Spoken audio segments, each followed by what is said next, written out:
And we're live. So in 2022 or 2023, I got my CCW in Nevada, which requires fingerprints, background check, class, all that stuff. And I get it, no problem. And I invested in a company in Nevada, same jurisdiction. They're like, oh, you have to do a background check. It's a mobile bodega, so they got a tobacco license. So I Mhm. did do a background check for that. And I sent in my paperwork months ago. I got back from a trip and I had a letter from the sheriff. And it's like, oh, your CCW has been suspended. You have a warrant for your address in this, or for your arrest in this jurisdiction. I'm like, the fuck? The last time I was in that jurisdiction was in 2004. So I'm like, well, I've never killed anybody, raped anybody, done anything like that. So the only logical thing is somebody's trying to get child support from me. It's like that's the only thing that could pop up 21 years later. Yeah. I don't even know how that's possible. So I sit my wife down, have like a really tough, well, what I thought was going to be a tough conversation. She was great about it. She's like, well, we're in this together, and whatever it is, like we're fine. And so I called this family lawyer in that jurisdiction. And I'm like, hey, here's the situation. The lady's like, can you give me your name and date of birth? I'm like, sure. So she goes, pulls up my number. She goes, you have a parking ticket from 2004. Lost my CCW, told my wife I had a bastard child. It was a fucking parking ticket. Oh man. At least your wife's a fucking trooper. That could have been Yeah. like potential divorce conversation. Like, hey, by the way, there's this little bastard running around and this fucking woman wants my money from now on. Our money Oh, though. yeah, our money. Our money. Jeez Louise. Well, at least it worked out for the best.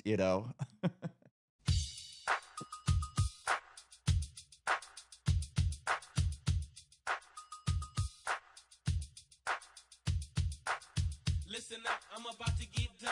What's going on? It's time for another episode of Too Hard for the Radio, transmitting from the future free state of Greater Idaho. I am the one-on madman. Back with us, we've got the great Daniel Steele. Dan, how's it going? No more What's up, bastards. everybody? No bastards running around today with your name. No bastard children that I'm aware of. No bastard children. Oh man.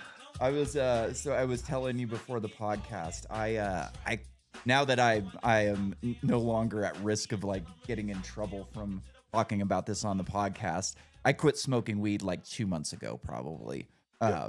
And as you know, in Idaho, it's a fucking serious crime to smoke marijuana. So I was always kind of sketchy about like actually admitting to it on the podcast because who knows what kind of fucking cops you've got around here that get a hard on and just decide, oh, hey, I'm going to go. I just came across this podcast that doesn't like fucking cops and he lives in my jurisdiction. So let's go knock on the fucking door. So, anyways, like I've been having like kind of some problems with it. Actually, the weirdest part is like the ritual. Yeah. So like I would get done with dinner and I would go into my laundry room and kind of like get everything ready and then go smoke and go into the hot tub. And like kind of getting out of that like ritual was kind of the hardest part in a lot of ways. Like Yeah. once I was out in the hot tub, I didn't even really notice any difference. Like it was just a normal night. I'm listening to a podcast or whatever it is, and that's pretty good. The like the one thing that has been really annoying, and I've kind of gotten through it now, I think, is like it's hot out right now. So I go in my hot tub for like half an hour to an hour. And by the time I get in, I'm like sweaty. So I Yeah. go and take a shower. And I get out of the shower and my fucking ass and my feet are sweating like crazy for some reason. And I just like can't get them to stop. And so like I ordered some Gold Bond foot powder and Yeah. so I put it on the first night and I put it on my ass too. And holy shit, that stuff is not supposed to go on your ass. It is like icy hot on your ass and it's like on my gooch and I'm like just Oh. going fucking crazy and I ended up having to like get up and take another shower and deal with it again. Oh. So like another thing that I've been noticing is that like I'm having more vivid dreams. So, like, I have a serious problem with dreaming. I think I dream about the accident from time to time, and I don't like really remember it. I just wake up kind of like freaked out and sweaty and like not really able to like calm down and go back to sleep, which is very annoying. And so, like, the other day, I wake up, and it's probably like, I don't know, 4:30, 5 o'clock in the morning, so it's still dark, and, like, it's light enough where I can kinda see what's going on Yeah. in the room, and, like, I am stuck in sleep paralysis with my eyes open, and I've, like, never Oh, been stuck with my eyes open before. I've been stuck, yeah. like, in between dreamland and awake, like, that tends to happen from time to time, but, like, this point, I'm fucking stuck, and there's some shadowy figure in my fucking bathroom that is, like, freaking me out. It's like, "Holy shit, there's somebody in my bathroom, there's something in my bathroom," and I'm, like, reaching over for my iPad, but nothing's moving, and for some Yeah. reason, like, I was reaching over with uh, my right hand, but it was my left hand before I had my surgery. And you've seen a picture of my left hand before I had my surgery. It was like sucked in and like a hook and Yeah. just really gnarly and nasty. Yeah. Take my strong hand, Dan. This is my strong hand. So I'm reaching over there with my strong hand and I can't fucking grab anything. And holy shit, like talk about a freak out. Like, there Yeah. was definitely no going back to sleep after that. Yeah. Fuck. I have you tried that the turkey supplement I did, thing yeah, it didn't since really you work stopped for me. smoking weed? No, I don't think I've tried it. I gotta find it again. I had it out in my bathroom at some point, then I cleaned my bathroom. I don't know what I did with Yeah. it, but I should try it again because, yeah, like, things are I do definitely 2 of different. those every night, and if I don't, I have nightmares. Hmm, And now, well, I mean, lately I've been getting like 4 to 6 hours of sleep just because I had so much shit going on. Like I'll wake yeah, up at 5:30 and then my brain will start going and I'm like, fuck, I'm up now. yeah. Um, but that stuff was like super helpful.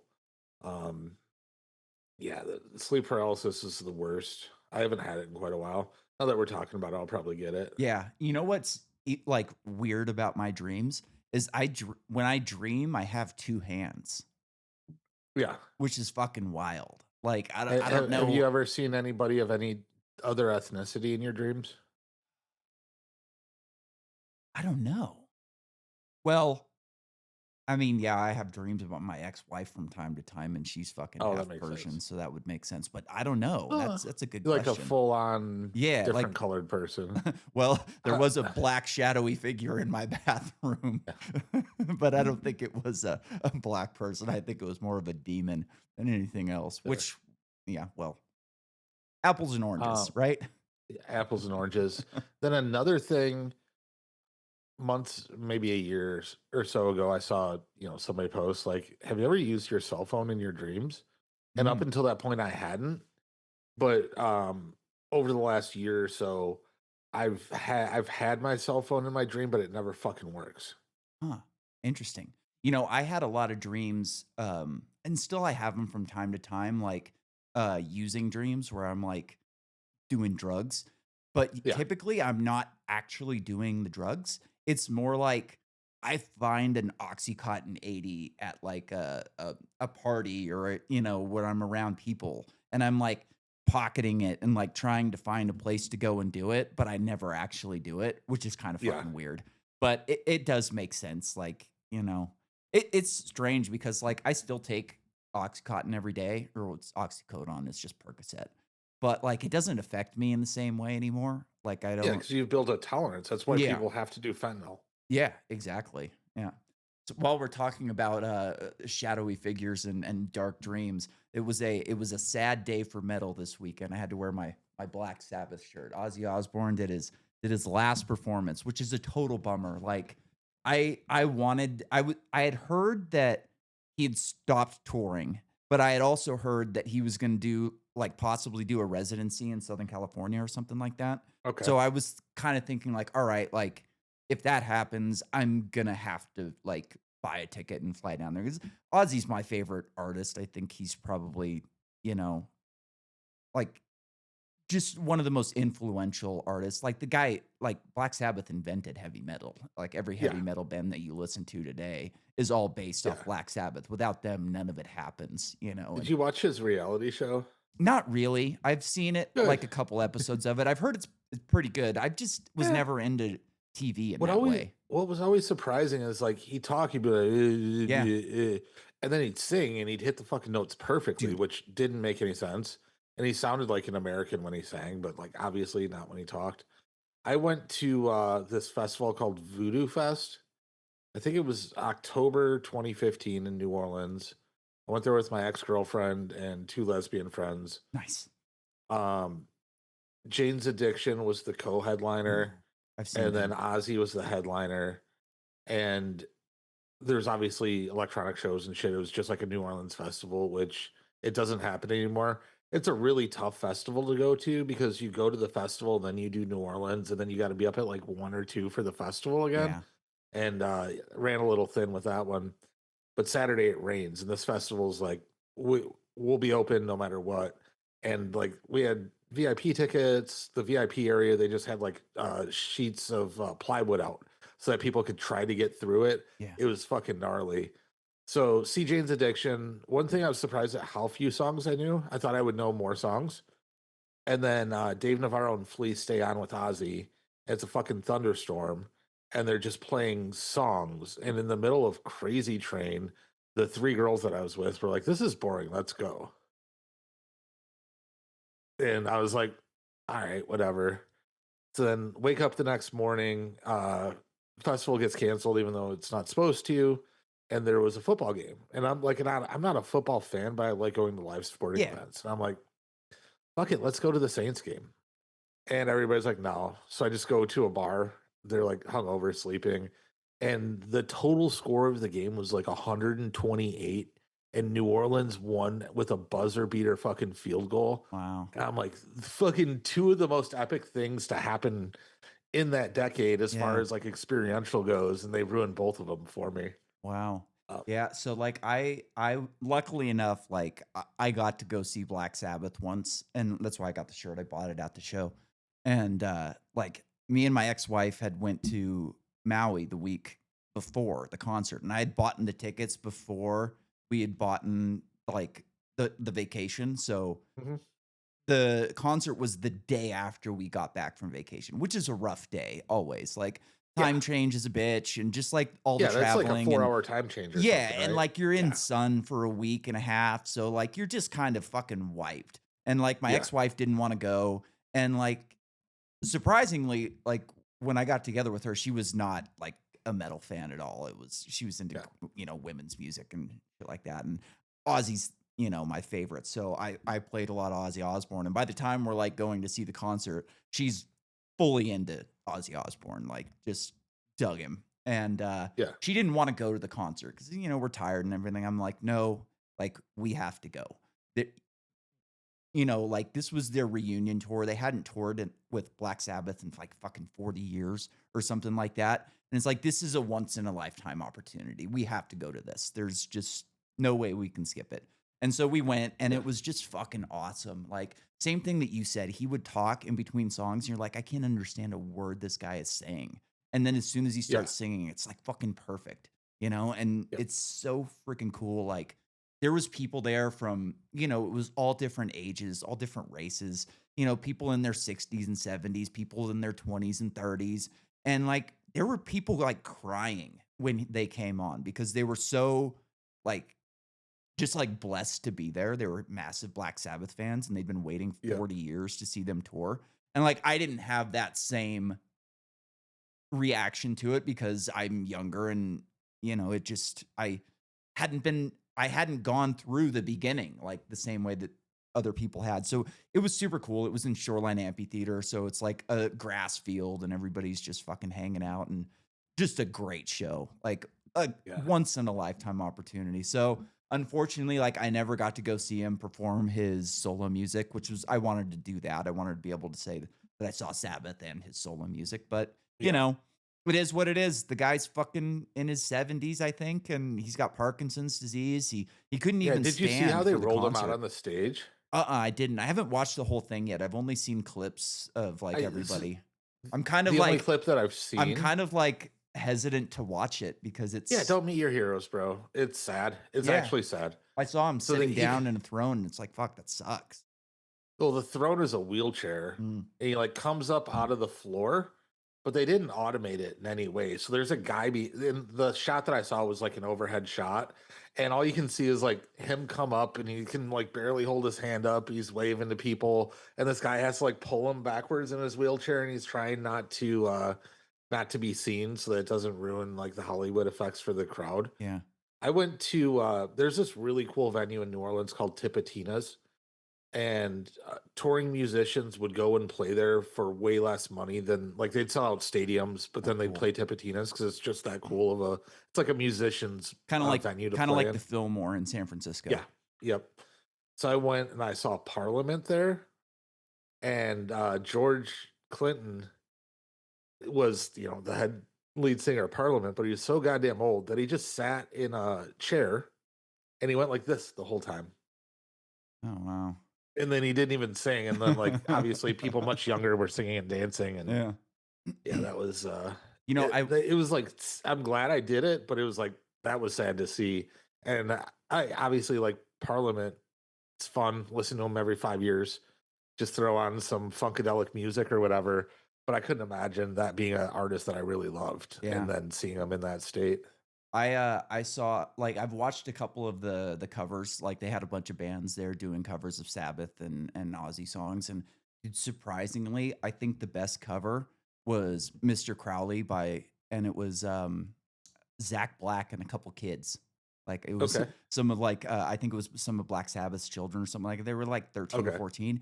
And like he fucking nailed it, which I was very surprised how good it was. Like he yeah, actually really nailed it. And it was like, wow, I don't really like that guy for a lot of yeah, reasons, but fucking killed it. And it is yeah, cool to see like, you know, these people who just really fucking respect the guy. Like yeah, love him or hate him, he's one of the most influential musicians in history. And like, there's nobody who was better at surrounding himself with talent than Ozzy Osbourne. Like, yeah, he should have never been successful after Black Sabbath ends. There's very few musicians who go off on their own after having a yeah, very successful band and like become popular. But dude, like Randy Rhoads was insane.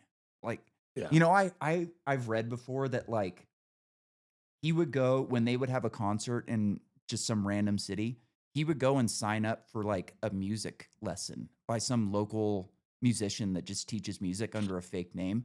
And then he'd show up for the lesson and they'd be like, how the fuck am I supposed to teach this guy anything? You yeah, know, this guy's the best fucking guitar player in the world. And then after he died, they shouldn't have been as successful. And then, you know, Jackie Lee didn't work out. And then he brought on Zach Wild, who is probably the best metal musician, like guitarist still touring in the world today, I would say. You know, yeah. there are some great newer bands that have some great guitar players, but it's not the same as like somebody who's played like he's playing with Pantera right now, which is fucking rad. I would love to go see Pantera. I know that it's a very different genre, but I don't think that there's a better live guitar player than Gary Clark Jr. Oh, he's pretty good. Yeah. It's a totally different It's genre it's for like sure. it's Like like you can't apples and even compare oranges. them. It's Yeah, but apples I and mean oranges. he did I forget what I forget what song it was, but it's a classic rock song, Hmm. and like I saw a cell phone video of it, and I'm like, Jesus Christ, Yeah. he was so good. You should there's There so is, Zach Wild did a couple of albums before he started Black Label Society. One of them's called Book of Shadows, and it's just a solo album. And it was before he injured his vocal cords. So it's a completely different genre than his yeah, metal. It's fucking wild. Like I'll send you a video. He did this song called Machine Gun Man and he did it like live on an MTV Unplugged thing and you're like, "Holy shit, who the fuck is this guy?" Cuz it sounds nothing alike. Like it's southern rock, bluesy, just it was it's yeah, crazy because he released it at the wrong time. Like it came out in the mid 90s, I think. So grunge was just fucking going crazy at that time. Like if that album released in the 70s, it would have been massive. Just it would have fit Yeah. in with like the Allman Brothers and all this other shit. Like, Leonard Skinner. It was more in that vein. He did another album called Pride and Glory that was all Southern rock and bluesy and just incredible stuff. And like, after injuring your vocal cords like that, having to shift your music in a different way is probably extremely hard. But Black Yeah. Label Society is, they're still touring. I've seen them twice here in Boise and they fucking rock, like he's a bad dude. It's cool to watch. I met this dude yesterday. Oh, my glasses just went crazy. I met this dude yesterday. I can't talk too much about him except he's a music manager, Uh-huh. and uh, he manages or managed bands that I've heard of that sell out like MSG and shit like Mhm. that. And when we were talking, he's like, "I got this kid. I'm not even gonna say the kid's name just because Yeah. um, he's only released one song, and he's in Atlantic's trying to sign him for like a huge deal. And this kid's an albino African American and from Memphis, and he converted a gospel band into a rock band, Huh. and he kind of raps with rock. And it was like when he rapped, he had like a really good flow, and you could understand what he was saying, but the rock sounded like almost Creedish. Huh. So it was almost like that Eminem and Rihanna song. Um, I forget what it's called, Yeah, I know what you're but talking about. it was like really nostalgic. And I'm like, and this kid, like he's only released one song and it's got over 1 million plays now. Oh, cool. And it's really interesting to hear that as like, because it's so new and different, but it's very nostalgic. I I wouldn't listen to it, but I'm like very snobby about what I listen to, and the Yeah. kid's just super talented. There's this band that's like fucking massive. Like I had never heard of them until a couple weeks ago. They do this like on the local radio station around my area. They do like a I don't cage match they call it, where you have two songs that kind of compete, and then people like call in But and they still text have in. radio stations? Yeah, yeah. And we've got a Oh, couple good wow. radio stations, and Oh, cool. so they I do haven't this listened to like one of those in years. yeah, so they do like matchups where it's a new song versus another new song, and then the winner goes on to the next day, and it keeps going, day until it gets outvoted by a different song. And so like Yeah. this band, it's called Sleep Token, which they're a massive band. I don't know how I hadn't heard of them until this week. They start playing this song, and I'm like, what the fuck? This doesn't belong on a rock station. It's like kind of pop and bluesy and funky and then like halfway through the song it's like holy shit, this is metal. This is not like and like I didn't like it at first. And then I was like, all right, like I'll give it a chance. And I've heard the song like a few times on the radio now, and now I'm actually into it. So I go onto the internet Yeah. and I start like looking into the band and like listening to some of their other songs. And one of the interesting things about like a lot of these newer rock bands is a lot of bands are going to masks now. Like Yeah. Slipknot kind of started that, and Ghost Yeah. is doing it, and now this band Sleep Token does it. And the lead singer of this band fucking hates being famous. It's wild. Like the lyrics are really good and just kind of like a tormented artist type of feel to it, because the dude just fucking hates being famous. And I think it's interesting that like in the 60s and 70s, it was about being a rock star. Like that was the goal, was Yeah. to be a rock star, travel around, bang groupies, do drugs, and live that life. And now you've got people who are like, I don't want any part of that life. I want to release my music and have a normal life and be a normal person. And like, these guys have hidden their identity, and then somebody doxed them. So now like people know who they are. Like people are fucking crazy. Like, I don't know why you would Oh, do yeah. that. Like they even put their like birth certificates out online. I think it was Redditors or something, For who are the clicks scum and of the likes earth. and Yeah, shit. Redditors are the scum of the earth in a lot in a lot of Reddit Yeah. forums, just scum of the earth. And like a couple of the songs are about that. And it's just it's an interesting band because it's like Jelly Roll has kind of like bridged genres in a lot of ways. They'll play them on rock stations, country stations, and rap stations. I'm not a Yeah. huge fan, but I get it, Oh, yeah. And I went to see Dr. Phil live, oh, cool. and it was here in so Adam Ray's show. Mhm. And it's like it's a fucking production. He had Kill Tony's band here because it was comedy week. Yeah. And he brought out Jelly Roll, and I'd never heard or knew that I was listening to Jelly Roll. I'm sure like I heard him in a He's bar very or something. talented. And he did a Hall and Oates song a cappella. And that dude has a fucking Yeah. voice of an angel. Yeah. And it like just what a great guy, positive Oh, story. He yeah. was in jail, getting in trouble. Now he married a porn star and has his shit together. And just like positive. Yeah. I think he's taking the fat shots now too. I'm Um I'm more of a fan of him than the music. Like, I yeah. do like some of his songs. Like, some of them are Oh, really good. I don't like all of them. the next week I was in a bar in Vegas and they were playing music videos and they Mhm. played a Jelly Roll music video and I'm like, oh, this is definitely not for me. Yeah. But just like a really great guy. He was like Creed in 2025. Yeah, kind of. That's a good Yeah. analogy for sure. But yeah, no, I completely agree. Like, I've heard some of his songs on the radio and like, wow, this is really fucking good. And then I've heard other songs. My mom's a big fan of him, which is Yeah. kind of crazy, right? Like, it should Uh, be I should be closer to a fan of him than my mother who's almost yeah. 60, you know. But Yeah. it's kind of cool. Like, I do like that there are artists now that are pushing the limits and saying like, I'm not going to be pigeonholed into one genre. I'm going to Yeah. do what music that I like, and wherever it falls, it falls. Like, if you wanna play it on a rock station, great.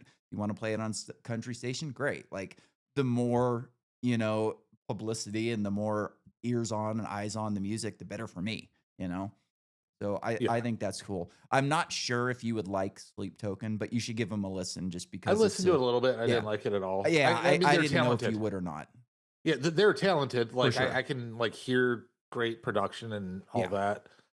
When I was talking to that music manager yesterday, he's taking a very different approach. Like all of the musicians are like just trying to be big on TikTok and viral, Mm, but that's not real famous.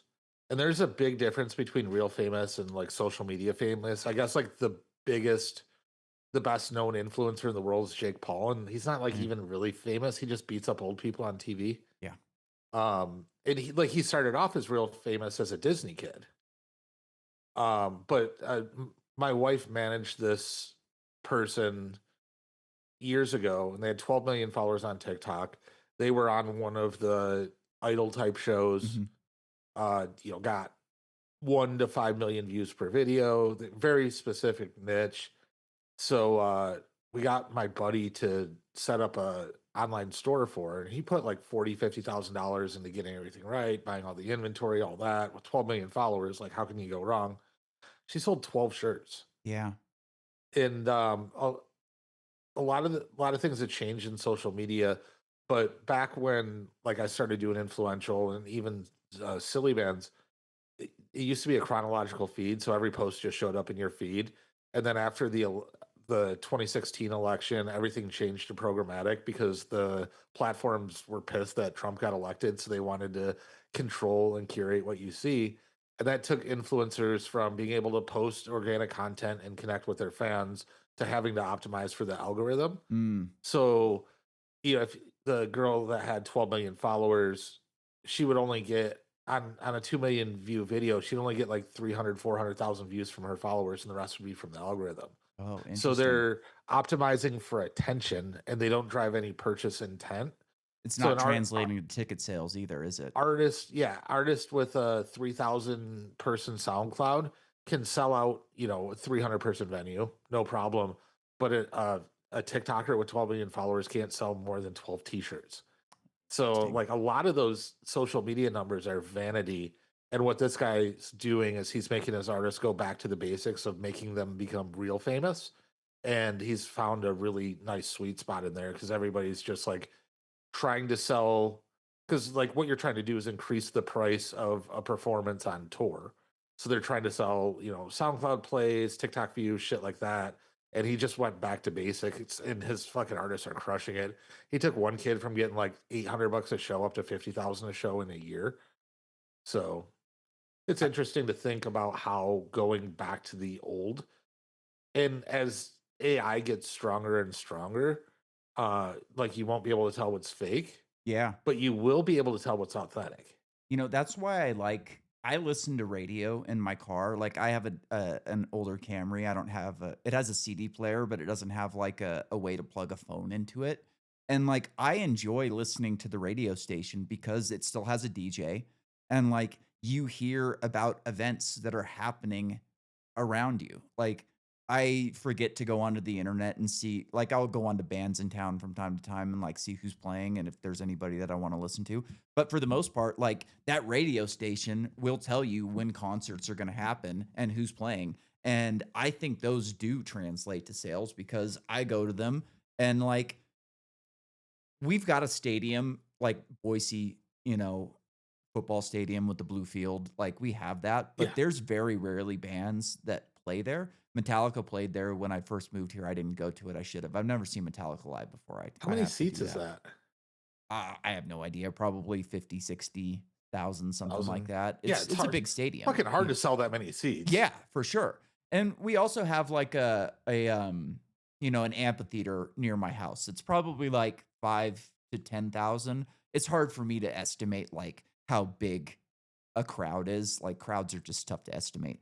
But like we have a couple of really good smaller venues. We have a place called the Revolution that's really good and it's probably 3 to 5,000 there, maybe even a little bit less. It's like I said, it's hard for me to estimate crowds, but I've gone to a couple really good shows there. Like I've seen Pennywise there, I've seen Black Label Society. Who else did I just go and see? I don't remember. We went and saw Static X, which was really fucking good. Even though Yeah. Wayne Static's dead, like the guy who's playing is still really good. So they did their whole first album, Machine, which was a great fucking album if you're into Static X. But yeah, man, I enjoy going to those shows. One of the things that I've noticed since I've moved here is that like culture has shifted a lot. Um, Yeah. I can pick out somebody from Southern California by the way they're dressed. And one of the things I worry about is like we are bringing people here that are like-minded. They're escaping California because they don't like the way it's going. But I do kind of worry that they're going to be complacent or maybe even, you know,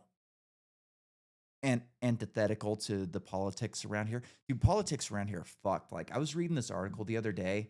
Um, our legislature just passed a bill. It went through the House and I think it went through the Senate as well. They're going to outlaw medical marijuana initiatives on ballots. They're saying that basically we're not going to let the people vote on whether they want it or not.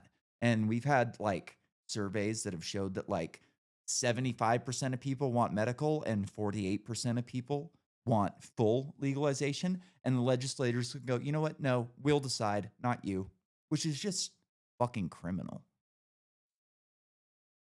Yeah. There's no way that holds up in the Supreme Court. It seems like it's going to. I guess like at this point, like it doesn't matter. Nothing matters. No, Like, nothing matters. Epstein was a good guy. Apparently, he didn't do anything wrong. He may have had a child porn problem, but just that's it. yeah. I'm Nothing I'm to gonna see steal here. this from at Chris J Bach Bakke on X, formerly known as Twitter. It's pretty well known Jeffrey Epstein went from a high school teacher to a man worth $600 million in 20 years by doing $15 a day paddleboard and snorkel rentals on his island. Bill Clinton and Donald Trump were legendary aquatic photographers in the 90s, and Bill Gates' wife left him after he slammed 13 margaritas and asked Stephen Hawking why he couldn't stand up on the paddleboard. Very well known. Nothing else to see here. Time to move on. Yeah, that's And about then right. I forget who tweeted this. Like I sent these back to back to you, I think. Um, Uber owns no cars. Airbnb owns no hotels. And Epstein had no clients. Welcome to the new economy. Yeah, I think the best tweet on this was Sasha Grey. Epstein had no clients, and I'm a virgin. Oh yeah, that one was good. But I sent that mean, to my buddy, and he's like, "I don't get it." And I'm like, "She's like the gnarliest, nastiest porn star in fucking She history." was. Was now Bonnie Yeah. Blue and this other disgusting fucking. I don't remember this Yeah. disgusting British woman. Anyways, it was a great fucking tweet. I thought it was Yeah, awesome. that was a great tweet. I really in Entourage, she really played her character yeah, well. that was a great Yeah. show. I watched every episode of that show. Me and my buddies were I've really into watched it. every episode of that show at least 50 times. Oh, really? Yeah, I haven't Yeah, watched it it's in years, but God, it was a good show. Like me Yeah. and my buddies were really into that show when I was living in Southern California because we kind of lived a similar life, not like with the money and the fame or anything Yeah. like that, but Just like we did whatever we wanted. Like we were racing motocross. We always had tickets to like private shows and like like private parties and shit like that because the clothing company that we were sponsored by, Solon, was always like a big sponsor of like parties on the Queen Mary and shit like that. Like we had a fucking blast and we kind of felt like we could relate to that life just by yeah. what we were doing. Like we were really good dirt bike racers. We weren't good enough to be professionals, but we were good enough that like most of the time when we went to the track, we were the best guys there. Between me and my buddies, there was a bunch of us that were riding, and it was fun life, man. It's something that like I'm glad I did. Like if I could go back and do things different, I would change a lot of things. But for the most part, like it was cool. It was fun. Like we lived a life. It wasn't like it would have been easy to just go into some fucking 9 to 5 and just work your ass off for the rest of your life. And that's what most people do and it works out for them but they don't have stories like we do. They didn't have Yeah. experiences in the same way that we did and you know, very few people actually chase their dreams, you know? Like when I was a kid, every motocross racer wants to be a pro. Like they're lying if they tell you they don't. Like every guy who's into fucking motocross wants to be a pro. And I never thought I could do it. Like I was one of these guys where it's like I just don't have it. Like I'm good, but I'm not good enough. And then like I moved down to Southern California and I start riding with these guys who are really good and all of a sudden I'm just as fast as they are. And it's like, well, shit, like they're racing professionally. Why don't I do it? And a lot of it had to do with like, for me, it was muscle mass. Like I was a really skinny kid and I didn't have a lot of muscle on me.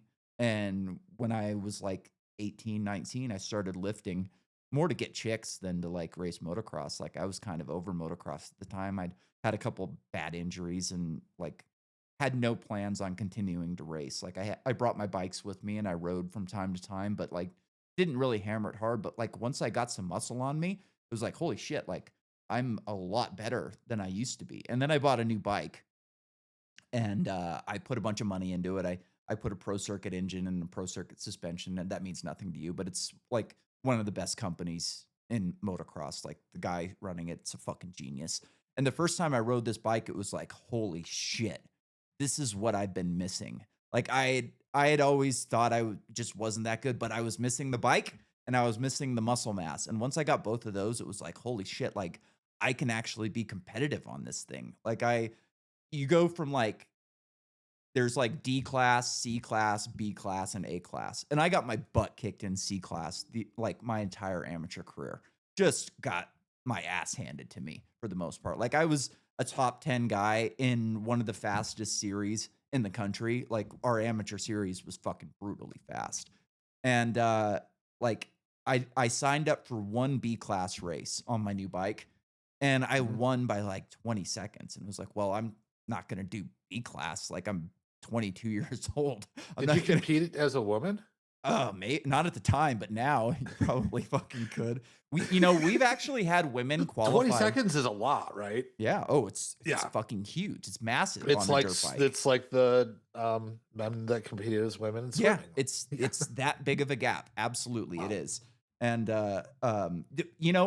motocross is so underrated. Like we've had women qualify for the Fast 40, and like I think one of them might have even scored points in an outdoor moto. And motocross is like wildly recognized as one of the most difficult sports in the world. Like these Yeah. guys, you know, are some of the best endurance athletes on earth. They are Yeah. 180 zone 3, you know, through Whatever 40 that minutes means. essentially. Oh, And yeah. like women have qualified for that and done well, which has not ever happened in any other sport. You're never going to get a woman in the NFL or the NBA or MLB. It's just not going to happen. But in motocross, they've been able to fucking do it and they get no recognition for it whatsoever, which is kind of sad. Yeah. If you have a man win a fucking women's swimming contest, you get tons of recognition. But if a Yeah. woman qualifies for the hardest sport in the world and competes with the men, nobody pays attention to you at all. Yeah. Serena Williams, at the time that I read this, was widely regarded as the best female tennis player in the world. Yeah. And when she would play number 200 ranked men, she'd get Smoke. shit on. Yep. Yeah. Yep. And Same thing with also, soccer. Like all these women's soccer teams have been destroyed by like high school men's teams. yeah, pool was interesting. So there are some women that compete at the highest levels against men in pool, but generally speaking, and it doesn't make sense to me because Neither. It's not about it's a power. stick and a ball, and it's not about power. Um, yeah. Yeah, Anyway, you would that doesn't make a lot of sense. You're right. I've never thought about that, but I, I guess I don't know how to explain that one, to be honest. Like, I don't know. Men are just different. We more competitive. Like, I don't know. I can't explain that one. One of the things that like I think that separate like when you go to a pro motocross race, like there's a like our guy like the top guy, Jet Lawrence, is winning by 15 to 20 seconds. That hmm. massive gap that I had in a B class race. He's got over the best guys Is in the that an world. equipment? No, no, it's No. not. Like, it helps. They do have great bikes, but, like, there's another 6 or 8, 10, 12 guys that have bikes that are just as good as his and are Yeah. not capable of doing it. And I Okay. think it has to do a lot with vision. I think that they are capable of slowing things down. So like, when you look down when you're driving and you look at the yellow lines, it's just zooming past you like fucking crazy. But if you look way out ahead, they're like coming at you in slow motion. And I Yeah. think like, the best hitters in the world in baseball say that they can see the fucking seams on the ball as the Yeah. ball's rotating and tell what kind of pitch they're going to hit. So I think like these top guys see things different than the way Yeah. normal people see things. And I Yeah. think they're also capable of going in and out of the zone, like that flow state, where I've only like gotten into the flow state a couple of times in my entire career. And when you do it, you fucking go to a different level. And you don't even feel like you're going fast. Like I remember one weekend I was riding this KX 252 stroke that I had that I was like the bike was too powerful for me. I didn't weigh enough really and I wasn't strong enough to like manhandle the That's like a bike. weird balance, right? Like you have to weigh enough and be Yeah. strong enough to ride this powerful bike, but you can't be too fat, otherwise you slow it down. Yep. It's So 7 pounds per horsepower. So like okay.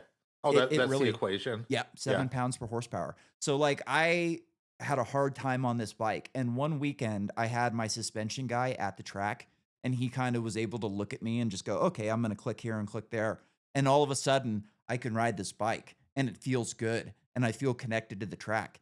And like I was telling you, I got my butt kicked in C class my entire fucking amateur career. And this race, for some reason, like I just whole shot, left everybody in the dust, and like halfway through the first lap, I look back and there's nobody behind me. And I don't even feel like I'm going fast. And like everything's just clicking. I feel fucking great. And I win the race by like 10 seconds. And these are guys who kick my fucking ass every weekend, you know? And for some reason, everything just clicked. And it was Yeah, partly the bike, it was partly confidence because I knew I could ride the bike better. And then just like getting out in front and not getting stuck in someone else's pace is a big thing. Like you can go and there's fast in something to be practice. said for a flow state. Mhm. Like really, I when I was a kid, I was very talented hockey player. Like in middle school, I was getting recruited by colleges.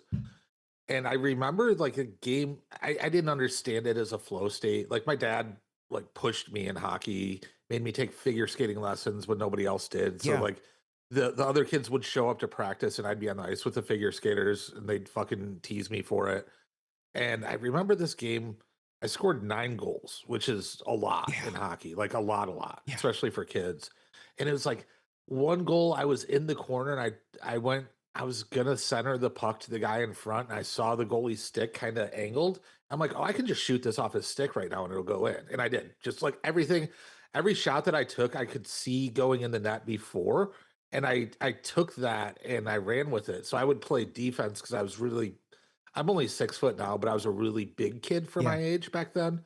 I'd be way too short for NHL now, but I was a big kid. And so they'd make me play defense because I was really good at it. But I was always number 2 or 3 scorer on the team, even though I played defense, which was like a really Yeah. unique thing.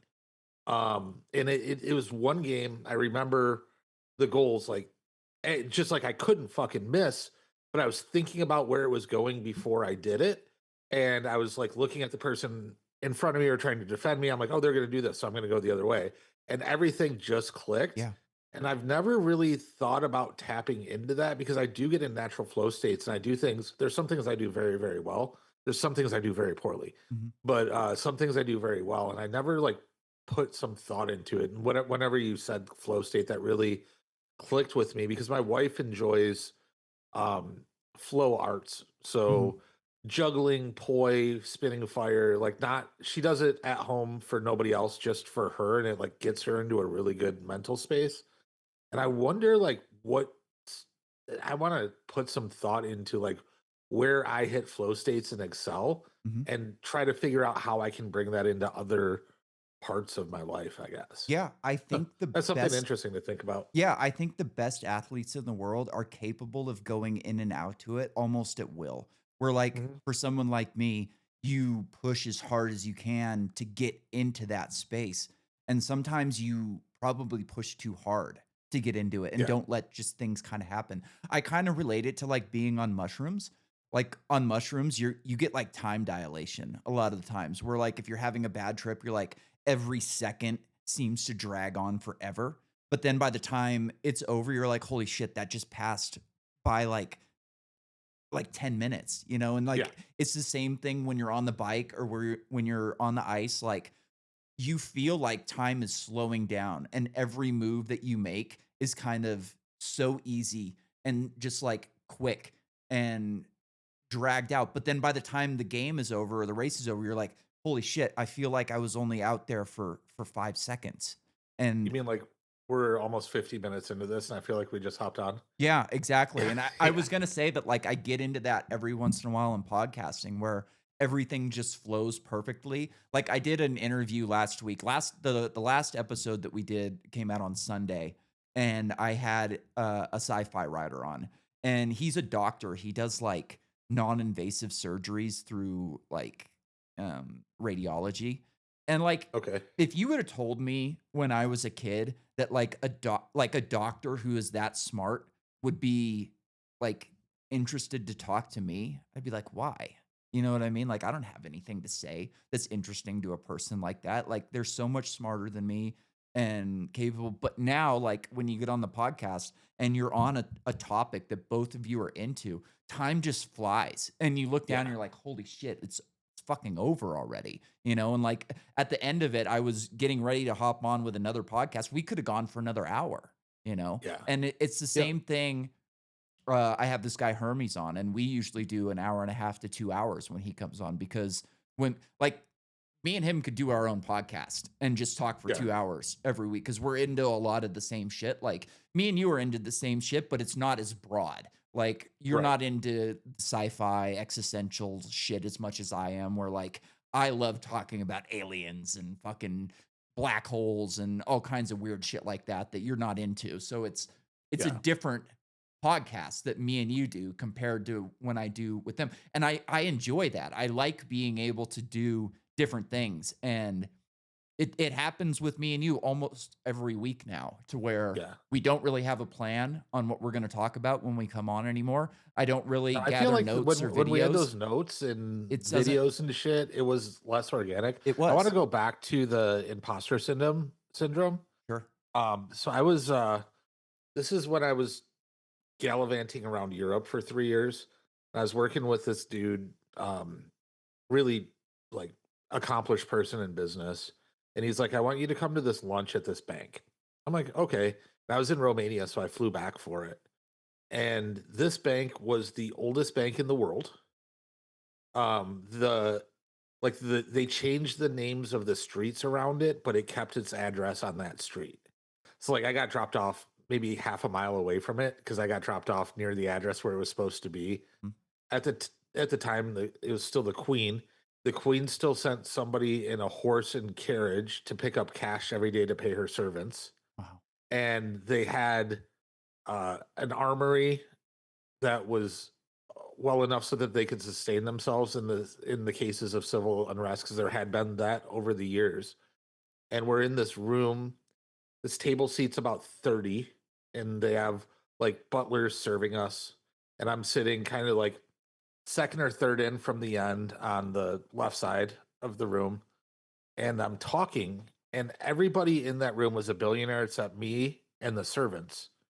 And everybody on my half of the table is hanging on every word that I'm saying. I'm like, what the fuck is wrong Yeah. with these people? I'm a high school dropout from Detroit.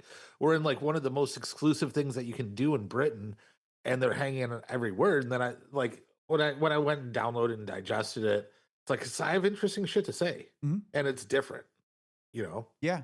No, I Plus, my teeth totally. were better than anybody in the room because it Yeah, was fucking London. I get that, man. Like when I was bartending in San Francisco, we did a lot of private events and we did them for like big companies that, tech companies and people who are making millions and millions of dollars. Yeah, And you've got people sitting around my bar that should not be interested in me at all. Like yeah, an ex dirt bike racer. I was on drugs for years. I was homeless, just a couple years prior to this. And here I've got an entire fucking bar that is I am the main fucking, I'm the main event.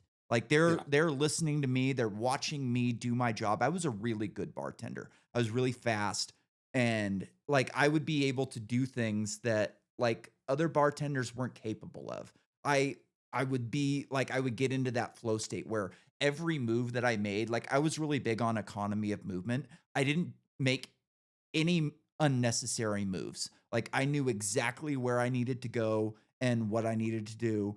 And like, I would have times where I get really busy and just bang out a bunch of shit. And then bam, I'm right back into the same conversation that I left off with.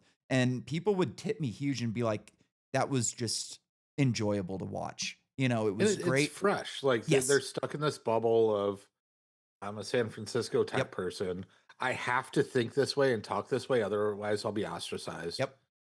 And here's this person doing something different, and it's refreshing. I totally get that. Yeah, and it's not something that I ever would have thought would happen to me. Like, especially just being homeless a couple years Yeah, prior and like being able to like speak freely to people who are, my betters and to have them be more interested in what I have to say than what they have to say. Like they yeah. don't care what their fucking guy next to them say. They hear that shit every day. I'm And surprised one of them didn't hire you just for like a oh, they opposing tried. viewpoint. They Oh, they did? tried. Oh, yeah, I got Yeah, business cards all the time, and I just wasn't really interested in it. Like, oh, I would have rode that gravy train I should've, and for looking sure. back on it, I should've, but No, now we get to do this yeah, podcast, so it it's worked great. out just Like, fine. but I should have taken more chances. Like, Yeah, I didn't feel like first off, like, I didn't want to do it really. It didn't really interest me going and working for a tech company.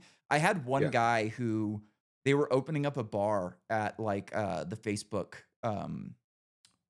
what do they call it? The campus. And the guy wanted me to like help him build the bar from scratch. Like how do we design it? Like, he would notice like your every movement that you're making is with intention. You're not yeah, like losing your mind because it's too busy. There should yeah. be two Where's the bartenders yeah. here instead of one. Like, but you're able to do this. So like help me design this bar from scratch and then help me train people, help me and like be the head of the bar. The real problem was is like I was living in San Francisco and this would have been in Palo Alto and I didn't want to commute down there every day. That And I didn't commute's the fucking worst. And yeah. even at times that it shouldn't be bad, Facebook's campus does anybody can eat dinner there and Yeah. anybody can eat lunch there. So if you time that wrong, it's a 4-hour commute from Palo Alto to San Francisco. Yep. It's the fucking worst, dude. And I also wasn't confident that I was gonna make a lot of money there because with the free everything type of mentality, I didn't feel like people were gonna tip good. And I think I'm probably right about that. Like a lot of times rich people don't tip well, and that's probably why they're fucking rich, is they don't Really? waste money on shit. Yeah. Like a lot of times, like dude, some of the best, like I remember so one night I had this guy who was meeting his daughter's future husband for the first time. He had like flown in from somewhere on the other side of the country. He was like a construction worker. He wasn't a rich guy. Like he was probably successful in construction, Yeah. but he wasn't like rich like these people from Palo Alto that were coming in. And I did a great job like I always do. And him and his daughter and the future husband had a great fucking time hanging out at the restaurant. And they had tickets to go on this like booze cruise type thing out in the bay. And so Yeah. they left and the guy tipped me like $100 on, not a huge check, which was Yeah. happened a lot for me. Like I got massive Yeah. tips sometime. I would get tips that were bigger than the cost of the meal from time to Yeah. time. And this was one of Yep. those situations. So like an hour later, they come back and I'm like, what happened? You guys didn't go on your cruise? He's like, I bought the tickets for the wrong week.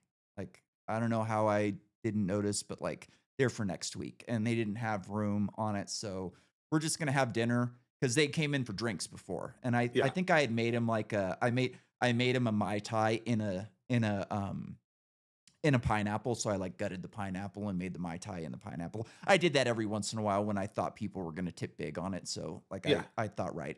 So they have dinner and then the daughter and the husband go back to the hotel and he just hangs out and drinks for like another hour or two. And he ended up tipping me another $200 and he gave me the tickets to the booze cruise Nice. for the next week. Yeah. And like that was just a normal thing that would happen. I had another couple. I'll remember this for the rest of my life. They were European and they were sitting at my bar and they were looking sad. And I was great at reading people. I could tell when people wanted to talk and when they didn't. And I Yeah. just let them That's have the fucking key to a bartender. If yes. you think about getting into bartending or you bartend, fucking read the room. Yes. So I could tell that there was something going on with these people and they did not need me screwing up their night any more than it already had been. And like Yeah. as they're leaving, I'm like, hey guys, like, is there anything I can do to help you out? Like I live around here and like seems like you guys aren't really enjoying your vacation all that much. Is there anything I can do to help you out? And they were like, you know, my husband just got diagnosed with leukemia. He's only got a couple months to live. And we've been here for like a week or so. And he's just in a ton of pain. And like, we can't find a way to buy any marijuana. Like, we're too scared to buy it off the streets. And I'm like, oh, say no more. I go into the kitchen. I'm like, hey, man, I need some pot for these guys out at the bar. And I told them, I told the guy a story. He's like, oh, yeah, here you go. Here, like, give them this number. This is my roommate. He'll fucking take care of whatever they need Yeah. for the rest of their trip, And I went out and I gave it to them, and they went outside and they smoked, and they came inside again, and the entire mood changed. They were Yeah. happy, they were chatting, they were having a good time, and as they left, like, they were like, "Thank you so much. Like, this is our last trip together. Like, he's gonna Yeah. die," Did you And get her number? she was not hot. She was not hot. Okay. She was not hot at all. But it was a great thing to be able to help those people enjoy their last trip together, and Yeah. that's a terrible position to be in. I can't imagine having to go through something like that. And it's something as easy as like finding them some pot changed their life for the better. Like that's something that when I go up and get grilled by the man above, I can say, hey, I did a couple good things. Here's one Yeah. of them, I got these people drugs. Yeah, exactly. Well, I guess we should probably fucking get you out of here. I know you're probably fucking exhausted. You've been working I your mean, we ass can off. we can go for a little more. All I right, cool. took like a 40-minute nap before this. I felt worse when I woke up. So it took me a minute to heat up, and I think I'm here now, so we can keep Nice. talking. So, how long before you get kicked off of LinkedIn? Bro, I don't know.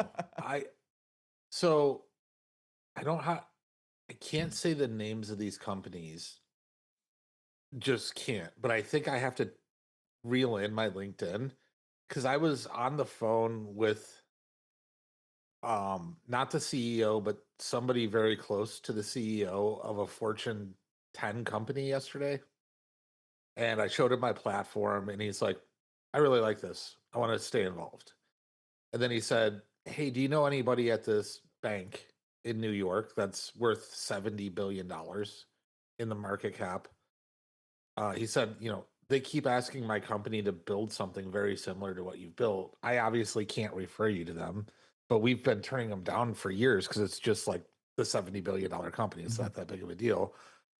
And I text my first investor. I said, hey, do you know anybody at this company?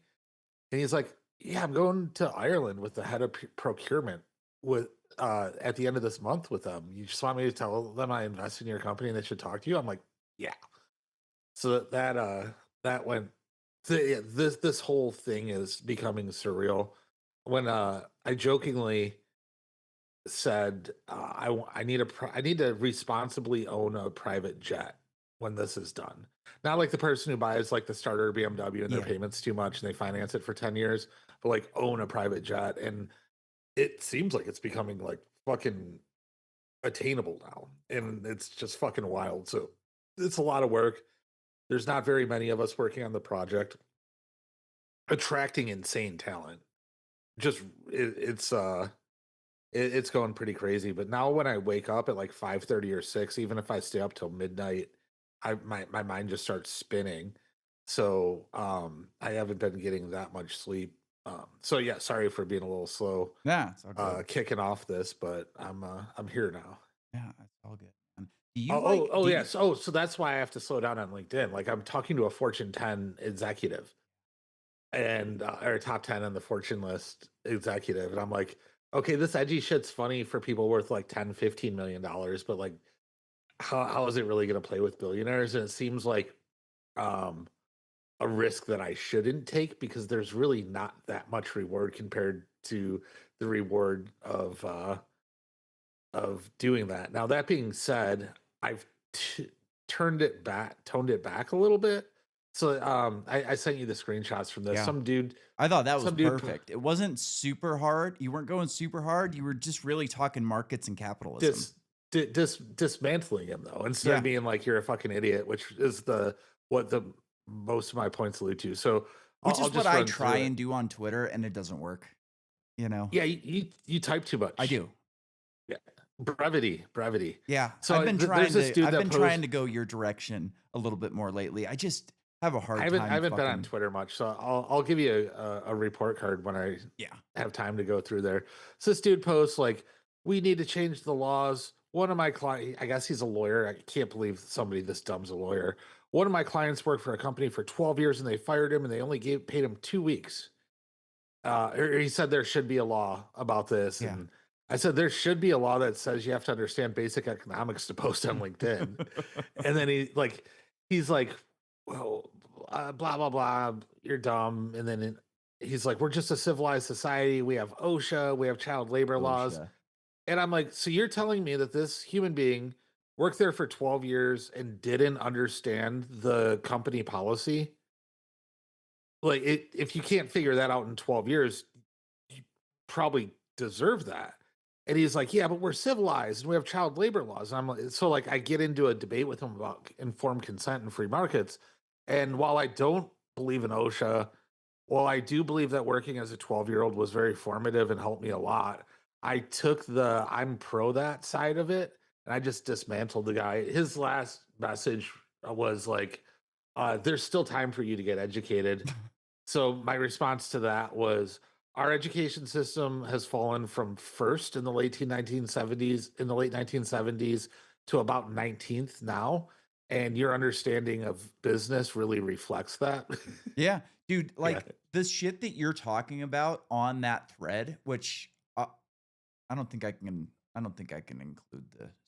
Anyways, like those are things that you're specifically not taught in school because they Yeah. don't want you to be an individual who thinks deeply about things. They want you to be a fucking slave to some company that you're not going to ask questions, you're not going to fucking make But waves. Like it's for ridiculous. 12 years, you should understand.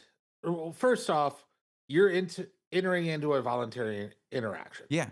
They're willing to offer you money for your time. And you chose to spend 12 years exchanging money for your time. And in those 12 years, you should have a very good understanding. Like that's the whole thing is 12 years. How could they do this? Like Yeah. you should really understand how your company works if you're there for 12 years. And you should understand that, like, hey, if I ever get terminated, I'm not going to get much. And if that is important to you, if getting a big severance is important to you, you should go out into the market and find a company that does do that. Like this is like cut and dry. There's Yeah. no case for the government to be involved in this in He's any way, just shape, or doing form. appeals to authority. You know, oh, Yeah. we have OSHA. Dude, like when I got hurt, like I had union members come into my hospital room to talk to me about like what my next steps should be. And they're like, do not depend on OSHA to help you in any way because Yeah. there's one guy in your area that where you got hurt and he's absolutely corrupt. Like he has a reputation for being corrupt. So your company is probably going to pay him off. And Yeah. it seems like that's what happened. Like my company had me doing things that I was not qualified for. So like they had a company rule that you couldn't do hotline work on we were a contractor through a utility company. So the utility company had a rule in their like, guidelines that said if a contractor is doing hotline work, a representative from our company has to be there to watch. Also, like if you're not like I was doing work that was for a journeyman lineman. I wasn't even an apprentice. Technically, I was a groundsman because you have to have a certain amount of linemen per apprentice in your company. And we didn't have Yeah. enough linemen to have as many apprentices that we had working. So instead, they just had us listed as groundsmen and then had us doing journeyman work, which is fully fucking illegal. And nobody gave a shit because this OSHA guy is just like, oh no, they're all in the green. Everything's fucking But above board. you knew that. Mhm. No, And I you were kind of did. So again, like this is my fault and I shouldn't have sued the company. I got a lot of bad advice when I was in the yeah. hospital. And when you're sitting in a hospital and you're about to lose your hand, like things get fucking weird, you And know? your alcoholic wife isn't picking up the dog from the sitter. Yeah, Yeah, it's it's dude, it's not the best of times. it's so like I was lied to in a lot of ways. In a lot of ways, I was pushed to do this. And again, this was my decision, and I probably shouldn't have done it. Um, but like I didn't really know that what I was doing was so far above my head that like no other company on on fucking, like no other utility company would ever allow me to do that. I knew that some of the things I was doing was above my head, but I didn't know like what I was doing on the day that I got hurt was above my Yeah. head, if that makes any Yeah. sense, right? Yeah. And we didn't have like another thing you're supposed to have like a tailboard meeting every day where everybody gets together and it's like, okay, this is what we're doing. You're going to do this. You're going to do that. We didn't do any of those the entire time. The one day that we did that was the day that I got hurt. And, Jesus Christ. so it kind of screwed me in that way too. But again, like OSHA should have punished this company so harshly that they went out of business for what happened to me. Like that's what should have happened based on like OSHA guidelines and what they're actually there to do. Instead, they got hit with like a couple $1,000 fine and they were fine. Nothing happened to them. Did you get that couple $1,000? No, it was a fine. Like it goes to the government. Like I get hurt and the fine Yeah. goes to the fucking government, not to me. That's one thing. Like I understand how it works, but it makes no sense to me. So like the in business, the Securities Exchange Commission is pretty prevalent in anything that you do as long as you're taking other people's money. And there's these companies that run these frauds and scams, and they'll settle with the SEC for 25, 50 million, sometimes a million, sometimes two, but it goes up over 100. And the people who got defrauded from that get nothing. Yeah. Yep. Fucking nothing. Dude, I watch space and like science videos before I go to bed, like as I'm falling asleep. And I'm Yeah. watching this video last night and I see this comment that just fucking drives me nuts. Some guy goes, if, I don't remember the exact comment, but it was like, NASA should get a bigger budget. They're the most profitable agency in the government. I go, profitable? The fuck are you talking about? We couldn't Profitable? even get the Like, dudes on the space station out of space. yeah. And he We goes, had to wait until Elon Musk sent his people up there. Thank God for those astronauts that Musk and Trump didn't yeah. have a falling out until they did. And I go, like, profitable? If they were profitable, they'd be funding themselves instead of stealing my money at fucking gunpoint. And the guy goes, the device that you're using to watch this and type this snarky comment was created by NASA. And I'm like, no, it wasn't.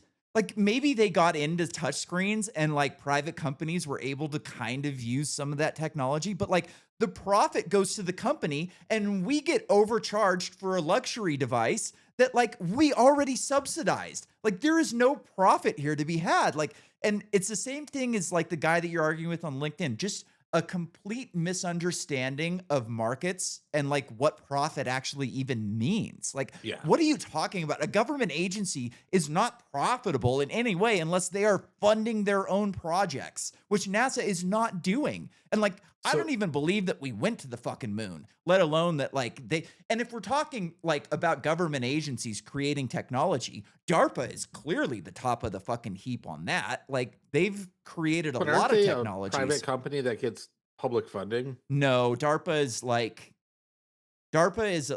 their fucking secret science agency where you get a bunch of fucking scientists from different schools and universities, and they get a massive budget to do like breakthrough science and breakthrough technology. So they created the internet.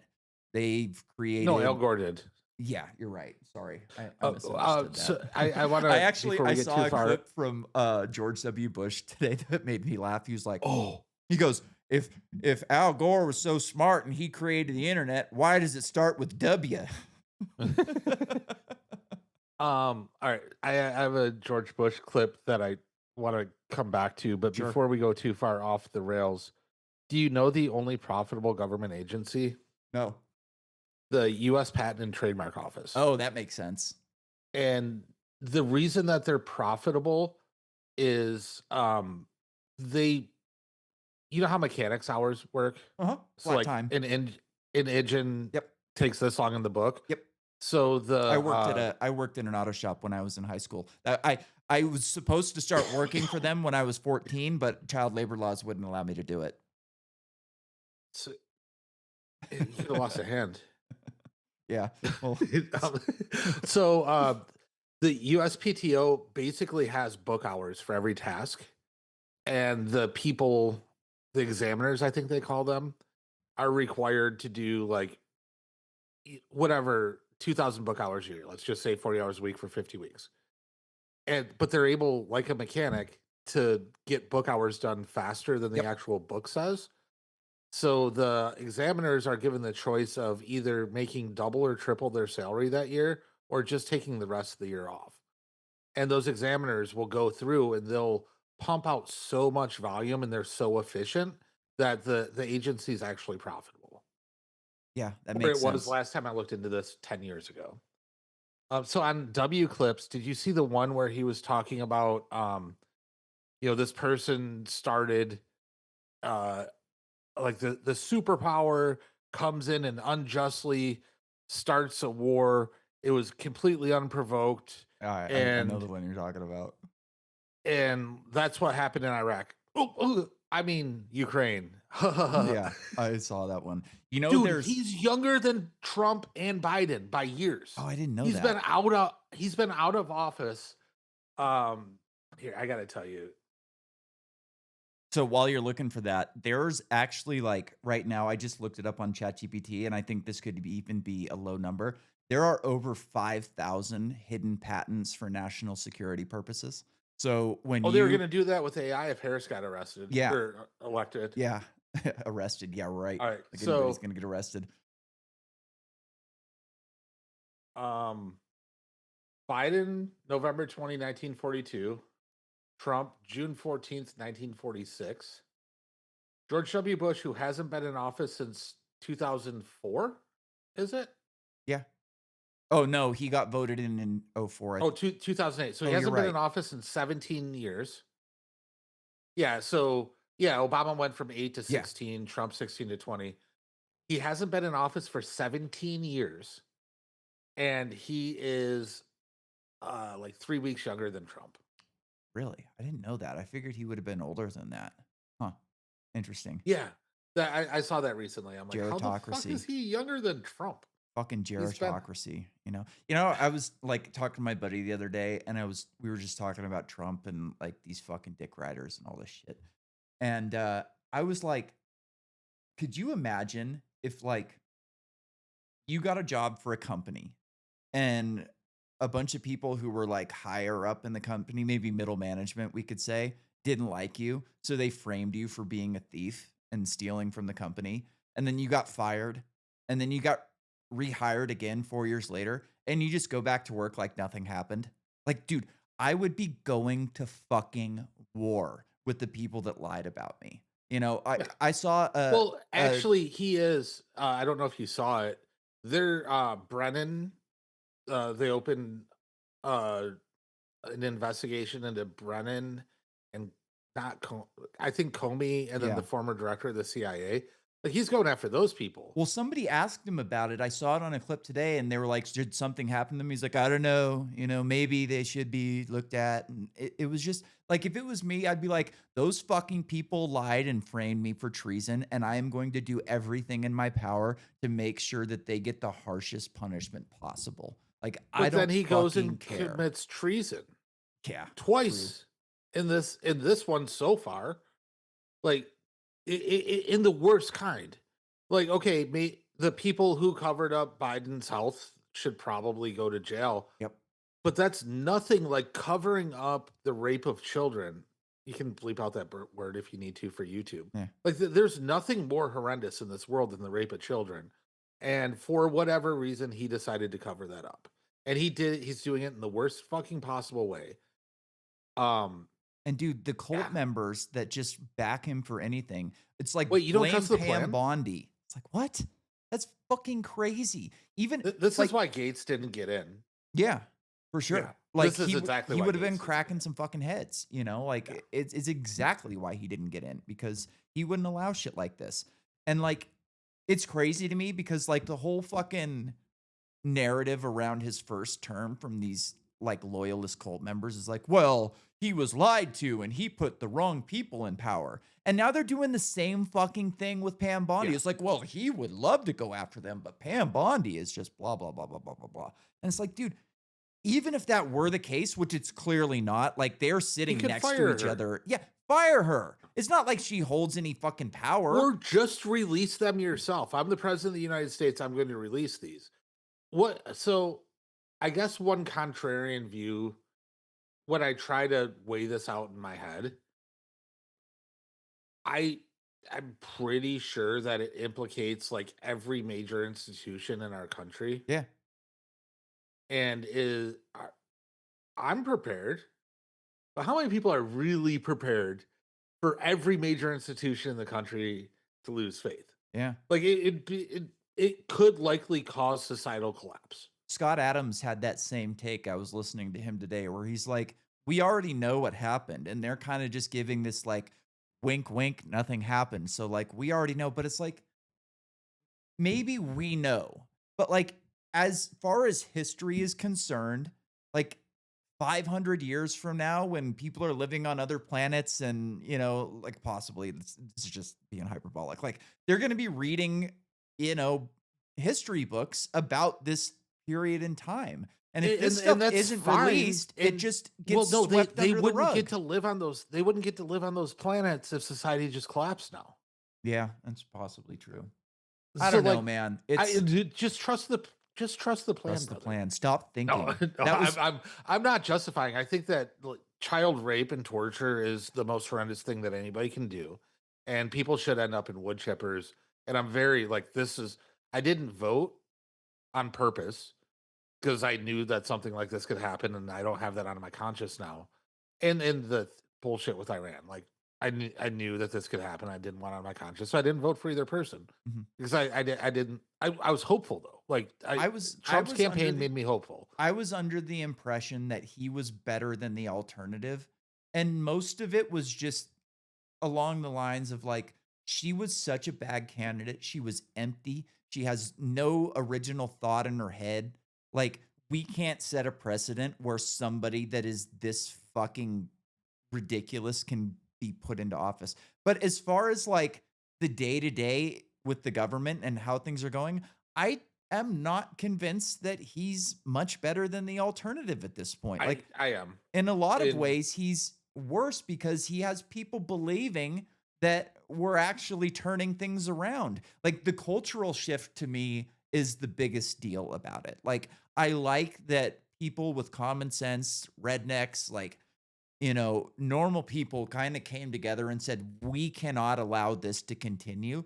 But as far as like, I don't know how much better his actual governing has been than anybody else would have been. I guess there's a lot of things that are going in the right direction for my profession. That's yeah. And actually, And that was something I was talking about with my buddy today is like, I don't think Trump knows anything about economics, but what he does know is like when he makes money, it's because of A, B, and C. So we're going to do A, B, and C because that was good for me. And I think he kind of just assumes that if it's good for him, it's good for everybody. And I'm not convinced he understands what inflation actually means, and destroying the fucking dollar. Like I don't know that he gets yeah, that. the dollar is at an all-time, like, it's decreased a lot, 10.8% the first half of the year, which is the worst since the 70s. Um, but there's some things that are going right. Um, so the thing, like, the thing that scared me about Harris and that he is doing right is AI. Yeah. So according to people that I regard in a very high way, um, they met with Harris, and those patents that you were talking about that are like state Yeah. secrets. She was basically going to make AI a state secret and pick one or two winners. Yeah. No, I agree with you on that. I think she absolutely would have. And that would absolutely put our country in last. They're like undoubtedly put our country in last. I don't know how we're gonna get enough energy, which you and I Yeah. talked through. Um, but I believe that Trump is doing more than she would have to get enough power to make AI viable. Yeah. I agree with you on that. And like without getting deep into it, because we've covered this so many times, like even if he snaps his fingers and says we're going to make more energy, there's still so many levels to regulation and bullshit that we would have to Yeah. deal with that like it's just he can't wave a magic wand and make that happen. Although like it's going to be better than the alternative. I do agree with you on that. I think that's a good point. Like this is fucking awful, but it's better than the alternative, and Yeah. that's a sad state of affairs. However, Argentina's economy grew, GDP grew almost 8% last year. Yeah. Viva Argentina! Mhm. Dude, how So about actually, I'm looking at Poland and Argentina as likely places I would go if this gets much worse. that's a good thought. Like I hadn't thought about Argentina. Me and my buddy are always talking about where's the place to be, you know? I mean, I'm like half German, so it's just in my blood to flee to Argentina. I'm mostly German too. We had people on um, both sides of the war. Like one of yeah, my grandmother's uncles is at the bottom of the ocean in a fucking submarine right now. Hmm, Yeah. How about Grok yesterday? no comment. No comment. Perfect. It's wild that how do I say this? If you give AI all of the data and you tell it to speak the truth as long as it's substantiated with data, it comes up with such falsehoods. That's a good way to put it. Have you seen like I don't know that that we've discussed this yet, but there was like some project or like experiment that they're doing somewhere in the United States where they took a bunch of kids out of normal school and got rid of the teachers and they basically had them learn from AI for like 2 or 3 hours a day and then just had them go out and do recess and learn like actual life skills and they're testing it like 90% above normal schools. Yeah, because they're not being indoctrinated. Mhm. They're just getting data. I don't I, I think I didn't hear this. I know somebody that has built a robot for children that's going to compete with Montessori schools. I bought one. And it wasn't very, like, when you think robot, it wasn't like thousands of dollars. It yeah. was in the hundreds. And it's going to compete with Montessori schools. But this guy is such a good human being, not motivated by the things that motivate most people in society. So if he can do this right, he can like really disrupt the education system and put good stuff out there. I would love I'm that. really hopeful for him. Yeah, I would love that. I saw an interesting clip the other day about Elon where the guy was saying that, like, if you look at every business that he's doing right now, they all point to Mars. So, like, you're not gonna be living on the surface in Mars. You've got too many, like, cosmic rays and radiation, and you don't have, like, a magnetosphere to protect everybody, so you're gonna be living underground. So what do you need to live underground? Tunnels. That's the boring company. You're also gonna need, a robotic workforce to take care of all of your shit above ground, and you're not gonna have thousands and thousands of people there to do actual work, so you're gonna need a robotic workforce. There's his Tesla robot, and you're gonna not have any fossil fuels. So if you're going to be driving around in vehicles, there's going to be electric, which explains Tesla. One thing that we haven't discussed about robots that I thought about, recently was that, like, the main hurdle that they're going to have is going to be portable power. Like, we don't have a battery that's going to be good enough to let these things go and work for like 12 hours on a job site out in the middle of nowhere. So, like, you're basically going to have them either plug in for a decent portion of the day to charge themselves while they're doing work, or they're going to need an umbilical cord that's hooked up to some sort of electrical generator. Well, okay, I could see so it working in houses. Like, it's easy to, like, go do the dishes and then plug in and charge yourself and go about business. But I don't know about, like, actual construction work and shit like that, where you're gonna be tripping over an umbilical cord, or, like, you're gonna have so no, many of them that you'll, have half of them plugged in for half the day and then the other half working. I don't know how they're well, gonna square well, that. think about the cost benefit. So what does a when I was a kid, like 18, I did roofing for 1 day and they paid me $20 an hour Mhm, when I could work at 7-Eleven for like 7 or 8 bucks an hour. mhm. Completely unskilled, but I was willing to get up on a roof. Yep. Once saw a guy who'd been working on roofs for 20 years lift up a piece of plywood. Yeah. Wind took him and he fell off. I'm like, that dude's been doing it for 20 years. I've been doing this for a day. I'm getting the fuck out of here. I did a roofing job in Maui for a while too. So I imagine that roofers make a fair amount more than like 30 bucks an hour. Mhm. Actually, window cleaners make 30 bucks an hour, and that's like pretty unskilled. So I imagine a roofer's 40. But So it's that's scary and 60. it's scary and it's dangerous, especially if you're doing, like, skyscraper, window Yeah. cleaning. Oh no, Just this is just like household. residential Yeah, okay, window. I gotcha. know this because I know somebody that started doing this recently. And like they are right 25, 30 bucks an hour. So I imagine a roofer makes at least 40 bucks an hour. So that's 1,600 bucks a week. That's like 60K a year, Something like that. give or take. That is almost 3 robots.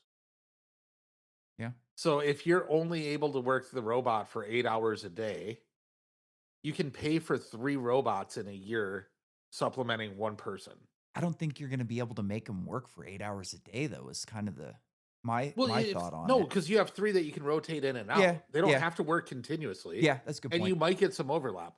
But you're getting your money back in a year. As long as they last more than a year and a month, you're profitable with them. You're taking out the hazard of human death. Roofing specifically, I Mhm. think roofing is a great use case for it, honestly. Also, like, good luck getting a robot to climb a fucking ladder. That's gotta be really difficult. Bro, they can do fucking front flips. They can climb a Yeah, goddamn but ladder. I don't really buy that in the real world. So, like, with my prosthetic hand, I have to put the thing on. I have to go through a bunch of programming.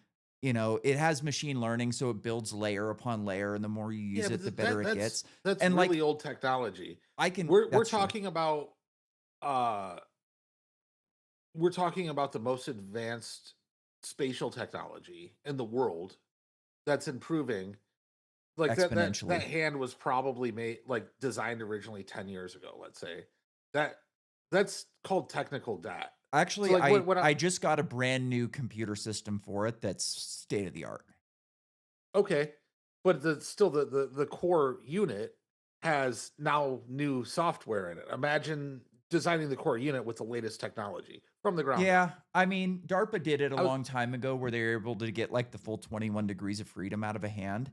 But like Yeah, but that again, was it's the how long ago? Like, how much has technology changed since then? it hasn't If gotten any somebody went, better. Like the eh, DARPA hand from 2012 is still better than anything you can get on the because people market are still today. using the DARPA hand from 2012 and not making a new hand No, today no, with the no. technology Like available. we're not even up to the DARPA hand yet. Like the Yeah. DARPA hand from 2012 is so much better than anything you can get on the market. It's not even funny.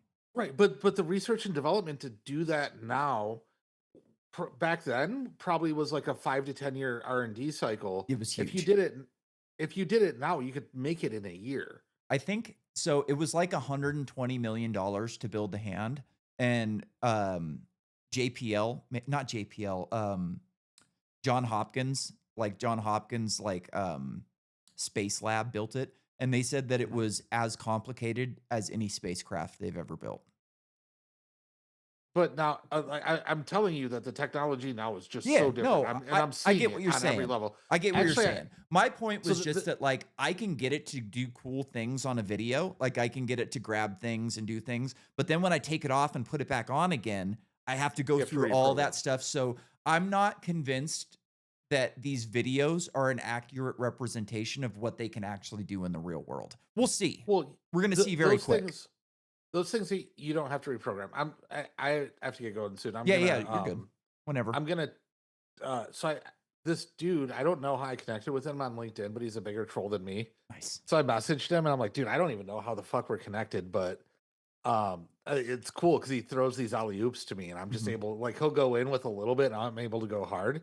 I talked to him yesterday. He's in uh, a flyover state, and this dude had like such angst that he had to stand up when he was on a call. He was just like constantly moving, and he just like I don't think I've ever experienced that energy from anybody. But he's building hydrogen planes in his garage, Cool. and he wants to completely change how transportation works. And I said, like, we're a couple years into my wife's product, and like that was really hard to do because we had to get shit from South Africa, we got stuff from China and testing and all that. He goes, "No, dude, I didn't look at it like I was building a legacy airplane. I looked at it from the ground up, and I 3D print almost everything That's because the cool. minimum order to get the parts was like 250 units, and they're all $1 to $100,000. Damn. Is his plane gonna run on hydrogen or is it gonna run on water and do electrolysis? I did So not like ask. I wouldn't be hydrogen, able to tell you the difference. yeah, so like hydrogen, there's a lot of problems with hydrogen, especially with storage because it leaks. Like even Is in that what in happened? Was Zeppelin hydrogen? I think it was helium. Helium. But Okay. anyways, hydrogen leaks when you put it into tanks, and there's really not much you can do about it. So Toyota is building a hydrogen powered car, but you add water to it and it does electrolysis and splits the oxygen and what is it? Hydrogen. And hydrogen, and then it runs on the actual hydrogen. So you just have to run it on distilled water, which is And then super it fucking discharges cool. the hydrogen, which Yeah. eliminates the risk. And you have Dude, like, 0 emissions this because all you get is this a dude little bit of was like, oxygen and water out of your tailpipe. he was like just a like good looking, jacked but backwoods guy. And he's talking about this. I'm like, "Fuck, Dude, this is like, wait, I thought I was pretty smart. every I once in a was talking while to this guy. when you see people like that, you go, life is just unfair. You know, Yeah. like one of the space shows that I watch at night, like the guy's like a physicist and he could easily steal your fucking girlfriend because he's just good looking and jacked. And you just go, life is not fair Yeah. sometimes. You know what I mean? All right, let's get out of here on that. All right. Kicking on Living Street, Mac Dre,